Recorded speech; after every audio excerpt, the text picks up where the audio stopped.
Hi everybody, welcome back to my channel. So for today's video, I bring you a messy and shocking story. It's a shocking story because it involves a Portuguese little girl named Joana. She was 8 years old at the time. Joana disappeared in September 12, 2004. She's presumed dead. But till this day, they never found her body. But first, if you hear weird noises in the background, it's the wind. It's very windy today. How I got the information about this case, even though there's not a lot of information out there, is I can speak Portuguese. I know how to read Portuguese, so I'm comfortable with the language. Moving on. The case, as I said before, was a huge mess. A child was missing. The residents of the village where she lived, they were furious. Law enforcement was accused of battery, but there was a conviction. Well, two actually, even without a body. But the fate of little Joana will shock you. Do you want to know what happened to Joana? But first, let's start from the beginning. So, Joana was born on May 31st, 1996 in Algarve, Portugal. At the time of Joana's disappearance, Joana was an 8-year-old little girl who lived with her mother, stepfather, and two younger siblings in Figueira Portimão, Algarve. According to some neighbors and residents in the village Joana lived, Joana was calm, very gentle, polite, and she was very mature for her age. She seemed like an adult when she spoke. Joana had a normal childhood in the eyes of the residents. She played with other children and she never seemed like a child who was in danger. But after what happened to Joana, people noticed Joana had some sadness in her, but they never noticed she and her family struggled financially. Other rumors suggest Joana was neglected and wasn't even given food. According to Joana's stepfather, Joana had everything. She was kind. He stated sometimes he slept on the couch and when he woke up in the morning, he would have a blanket on him. Joana did that. Joana was his baby girl. Joana's mother and stepfather, Leandro, started their relationship in 1999 when Joana was 3 years old. According to residents of Figueira, the family didn't seem to struggle financially. One cafe owner actually stated they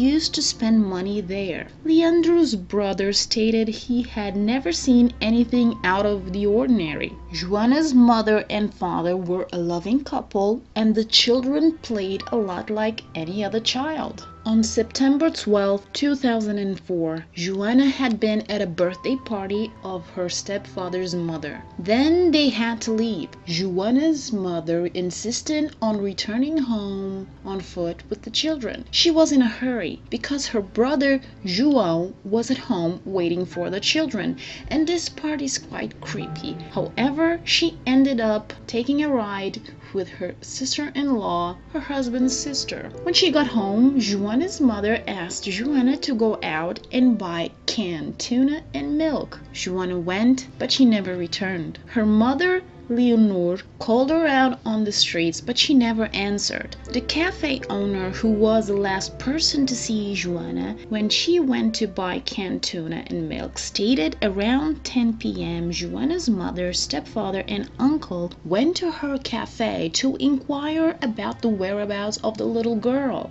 Then around midnight, she left the cafe, went to the family's home to find out if they had found Joana. She noticed Joana's mother behavior was odd for someone who couldn't find her daughter. She said Joana's mother was way too calm. Even though Joana was missing for hours, the family still hadn't called authorities because their cell phone didn't have any credits. So the cafe owner called the authorities, and once again she found the family's behavior odd. They didn't show any emotions about it. Leonor, Joana's mother, asked for help on the media to find Joana. Authorities started their investigation searching for Joana everywhere. They also investigated the family from the stepfather's side, interviewing them. The stepfather was falsely accused of assaulting Joana, and not much has been public on what happened during investigation until they made an arrest. And yes, authorities made an arrest. 12 days after Joana's disappearance and investigation, Leonor, Joana's mother, and João, Joana's uncle, were arrested and charged with the murder and hiding a corpse, even though Joana's body hadn't been found. While on remand, Leonor, Joana's mother, showed up with injuries on her face. She had 2 black eyes, and the inspectors had 2 confessions. You're hearing it right.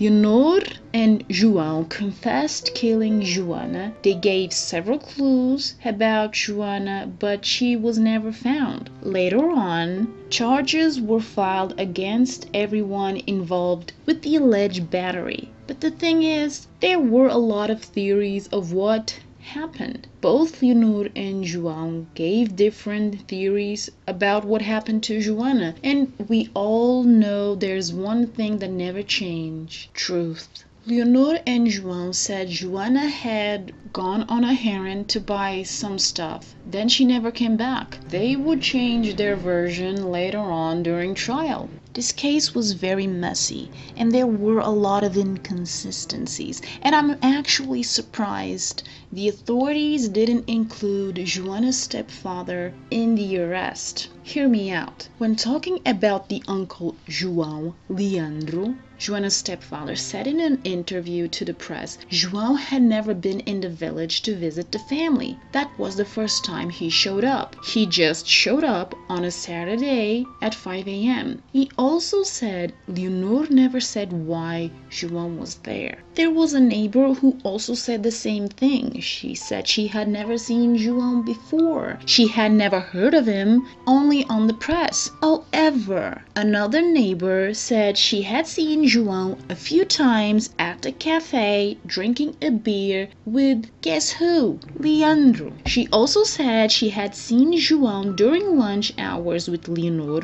drinking coffee at the cafe. She also stated she found it odd. During trial, Leandro testified João had never visited him because she had seen them together several times. Something is fishy here. What do you think? So during trial, Leonor and João confessed, but the thing is, there are several versions. The prosecution alleged Joana was killed because she caught her mother and uncle having sex. However, they never proved that. And then comes the horrible and shocking details or versions of what happened. Leonor's defense team stated Leonor had given her daughter to João so he would sell Joana to a foreign couple. When João returned home, he didn't have the money from the supposed deal. Then Leonor noticed a blood stain on her brother's pants. Then he confessed he had killed Joana because he lost control.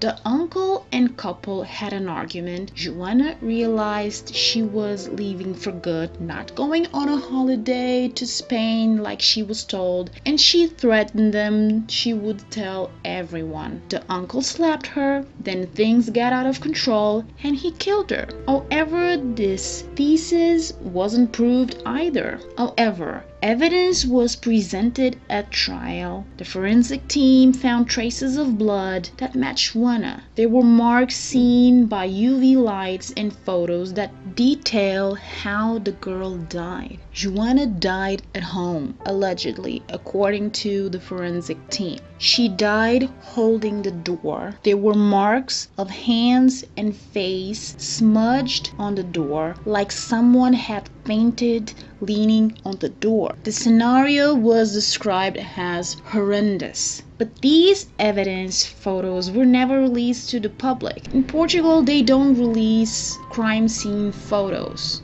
There were also shocking versions of what happened to Joana's little body. João confessed after he killed Joana, he cut her into pieces. And there were 2 theories as to the whereabouts of the body. The first one, while Leonor was pretending to search for Joana with Leandro and a friend, João cut Joana into pieces. He put the pieces in a freezer. The body parts and tools used to cut the body were hidden in a car from a junkyard, and then it was taken to Spain. the car was burned and squashed. I want to note one thing, that the stepfather worked at a junkyard. Another thesis is João cut Joana into pieces. Then this is going to shock you. He threw the pieces to the pigs at a pigsty nearby. Regardless, both theses are brutal and cruel. In November 2005, both Leonor and João were found guilty of murder and hiding a corpse. Leonor was sentenced to 20 years and 4 months, João to 19 years and 2 months. During sentencing, the judge stated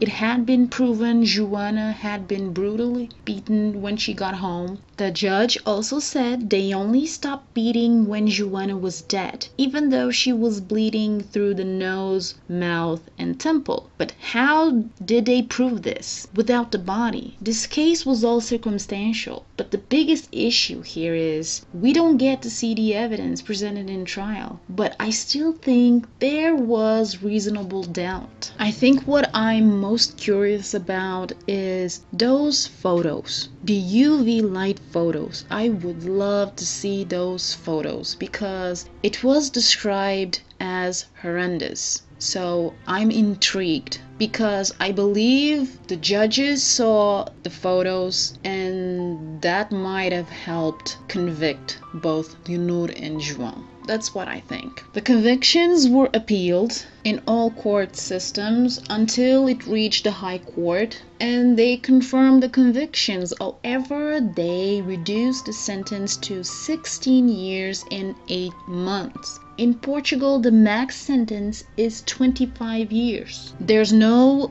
death sentence or life sentence in Portugal. Charges were also filed for the battery of Joana Cipriano, and they went to trial too. An ex-coordinator from the Department of Investigations was found not guilty of omission, but he was found guilty of giving false testimony. He had a suspended sentence. An inspector was found guilty of falsifying a document. He also got a suspended sentence, and the other investigators accused of torture were found not guilty. But here's the thing, the twist of it. The mother, Leonor, the victim of the battery, was convicted because of this subject. It's true. She was given an extra 7 months because she gave contradicting testimony regarding the accusations against the 5 inspectors who allegedly beat her. Everything seemed like a complete mess. I would love to see the evidence presented at the court by the prosecution. As I said before, the forensic evidence, that's what I want. But I still think there's no case. They needed the body for this one. Leonor has left prison.